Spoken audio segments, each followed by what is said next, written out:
Welcome to the Pre-Snap Podcast presented by LineStar, your top 5 NFL player prop bets for Week 8 in the NFL. Alongside Tyler Wiemann, I am Shannon Sommerville. Tyler, we got some good props for the people, and we have a pretty good record going so far this season. In fact, overall, we are 23-11. Last week on the show, we were 3-1. One of our props was Pat Freiermuth. He did not play. The injury news came out after our show, so we apologize for that one. But hey, it was no sweat off your back. They probably just voided it and canceled it if you did place it like we did. However, 3-1, not bad. Let's keep it rolling for Week 8, which is so crazy that we are this far into the season, and it is almost November. Crazy. What do you think? It's been a good season. Wild how quickly the season has gone, but hey, we've been crushing this show, so let's keep it rolling. We've been crushing it here. If you haven't already, make sure to check out the PropsAI tool. That is what we are using to help us find the best value in the prop market. It's on the LineStar app, so check that out. Also, our picks are available on the PrizePicks app, Underdog Fantasy, Sleeper, Chalkboard, and if you don't have those apps, download them. Use the promo code LineStar when you do, and you'll get up to $100 if your first deposit match.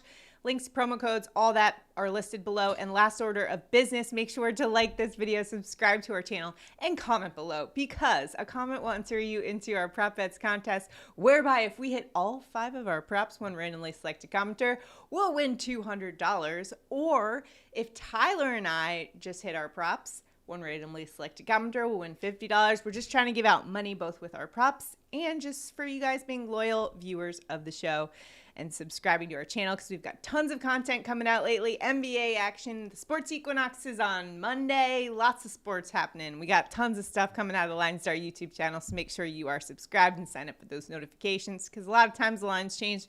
We want you guys to be able to hop on these bets right away. With all that being said, Tyler, let's get rolling into Week 8. We've got a lot of great matchups and some significant edge to take advantage of in the prop market. So let's start things off with Cleveland Browns running back Kareem Hunt over 46.5 rushing yards.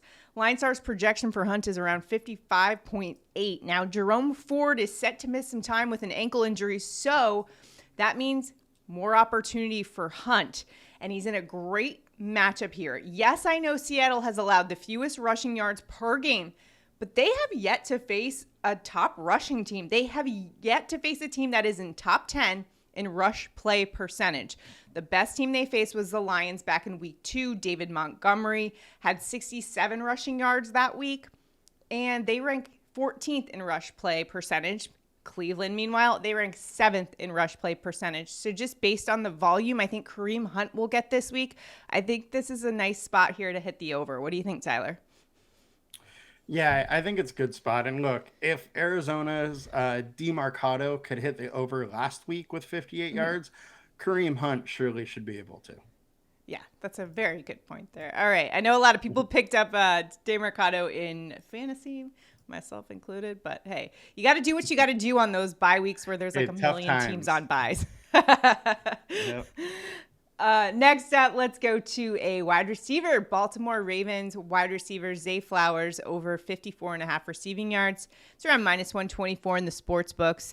Flowers averaging 63.1 receiving yards per game. He's been awesome, has been over that line 5 of 7 times. And going up against the Arizona Cardinals, they've allowed the most receiving yards to opposing wide receivers. In fact, they've allowed 9 opposing wide receivers to go over that 54.5 receiving yards line. Tyler, I really like this spot for Zay Flowers. What's your impressions of this line? Yeah, I like this spot as well. Zay Flowers, I think, is a very, very good wide receiver, and clearly the best wide receiver that the Ravens have. And Arizona has allowed some giant games. They let Kupp go for 150 and a touchdown. They let Chase go for his 192 and 3 touchdowns game. I think that is clearly a line where Flowers could absolutely crush them and this line. I really like it. And I think he's pretty safe to be around or over that line.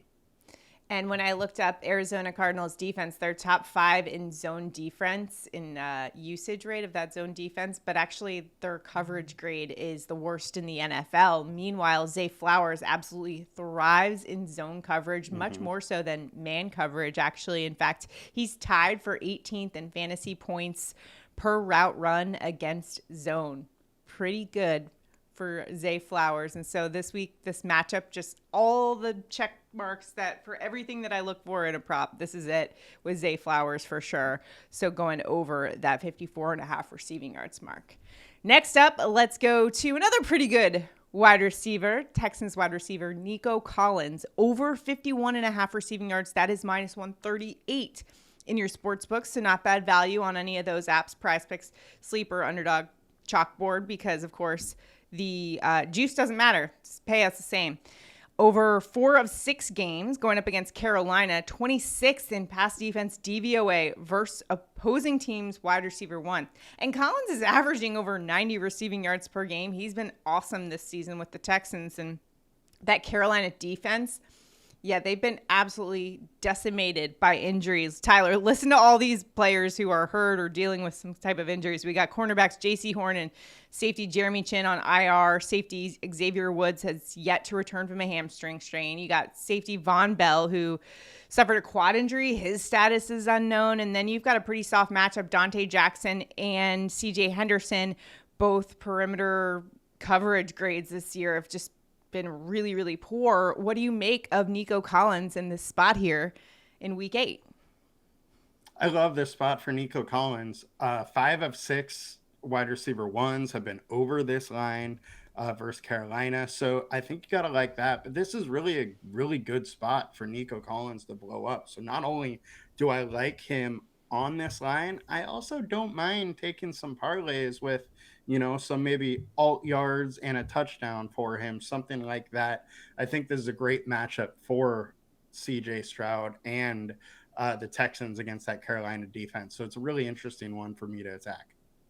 And similar to the Cardinals defense, that's top 5 in zone defense, so are the Carolina Panthers in this one. And when you look at Collins and his numbers against zone defense, he is top 25 in receiving grade against zone coverage. So in a great spot. We had Robert Woods miss in practice, so could be some more targets going to our boy Nico Collins here. So Tyler, I do have to warn everybody though, because I do look at everything when we're evaluating these props, and it is National Cat Day. So while I am reluctant to fade the Panthers defense, I just have to do it here because quite simply the numbers are on my side in this one. I like Nico Collins despite the fact that it is National Cat Day on Sunday. Just saying. We gotta check everything. You said it was National Tight End Day on the show last week, and tight ends went nuts. So tight ends went absolutely nuts last week. It just the universe fade. is always speaking to us. But I can absolutely reasoning. Yeah, All right, let's get into our picks. So those are LineStar's picks. Tyler, where are you headed for week 8 in the prop market? I'm going to go with the running back and his receiving yards. We're going with Alvin Kamara over 33.5 receiving yards at minus 120 in sportsbooks. He's averaging 44 receiving yards per game. He's been over 8 targets in 3 of 4. He's had 2 games with 14 targets. The Saints offense has looked a little bit off, but one thing that has not looked off is Derek Carr's ability to just dump it off to Kamara and let Kamara do the work. I think there's a high likelihood that we're going to see a lot of that on Sunday, and 33.5 is just a little bit low for the ability that Kamara has. Yeah, I mean, Derek Carr certainly, he's a nice safety valve for him too. I just really see he's established some connection with him, feels safe, comfortable with him. Not quite he hasn't quite gotten that chemistry down with Chris Olave yet, so there seems to be some miscommunication there. You've seen Derek Carr's expressions on the sidelines, just visibly, upset with some of his wide receivers, but Alvin Kamara's just been a bright spot for that Saints offense. That has been a little bit disappointing, but Alvin Kamara's been able to deliver, and he should again this week in week 8. For my prop bet, Tyler, it is Georgia-Florida week. I am a Georgia Bulldogs grad, so I had to go with a Bulldog this week against a Florida team. I'm going with Pittsburgh Steelers wide receiver George Pickens over 53.5 receiving yards. Pickens is averaging 83.3 receiving yards per game, and he's gone over in 4 of 6 games. I like the fact that he's going up against the Jacksonville Jaguars, who have played zone coverage at a top 10 rate. Pickens 25th in fantasy points per route run versus zone. Where do fantasy points come from? Of course, receiving yards and receptions. Pickens leads the team in targets in zone coverage. I think this is a great spot for Pickens, and quite frankly, if the Pittsburgh Steelers offense needs to move the ball, they always just go to Pickens in this one. And even though I have my issues with offensive coordinator Matt Canada and his inability to really utilize Pickens to his fullest capacity and his fullest strengths, I still like this spot here against a very good Jacksonville Jaguars defense. But like I mentioned, the way they play defense, I think lends itself to the over here for George Pickens. Although I will say, Tyler, that you did show me a clip where George Pickens was talking a little trash, and that I did not love that, but you know what? I got to roll with the Bulldogs against a team from Florida. Go Dogs. I mean, one thing we know is that Pickens can win in coverage. And with Deontay Johnson missing practice today, definitely helps the outlook for Pickens a little bit. And, I mean, it is a good matchup. Yeah. I mean, he talks the talk, but he also walks the walk. That's what we like to see out of our former Georgia Bulldogs. That's for sure. All right, you can tail us on Underdog Fantasy, PrizePicks, Sleeper, Chalkboard. If you don't have those apps, promo codes below. The promo code is LineStar. You'll get up to $100 if your deposit match. And again, if you haven't already, do us a huge favor. Make sure to like this video, subscribe to our channel, comment below. Comment enters you into our prop bets contest. If we hit all 5, and I'm feeling it this week, one randomly selected commenter will win $200. If Tyler and I hit our props, we're giving out $50. So all you need to do is comment below. Hey, let us know where you're headed in the prop market. If you have a really good play for this weekend, we're all trying to help each other out here in the LineStar community. And speaking of LineStar, make sure to check out LineStarApp.com for that PropsAI tool. And let us know if you have any questions. I know a lot of times the lines change, and so if you want to know if we still endorse a prop, if the line's gone up a little bit, just drop that in the comments below, and we will get back to you with that information. Week 8's here. November is around the corner. Sports Equinox on Monday. We got a lot of stuff coming out on the LineStar YouTube channel, so good luck in all of your betting. We will see you guys next week. Have a good one. Have a good one, guys. Good luck.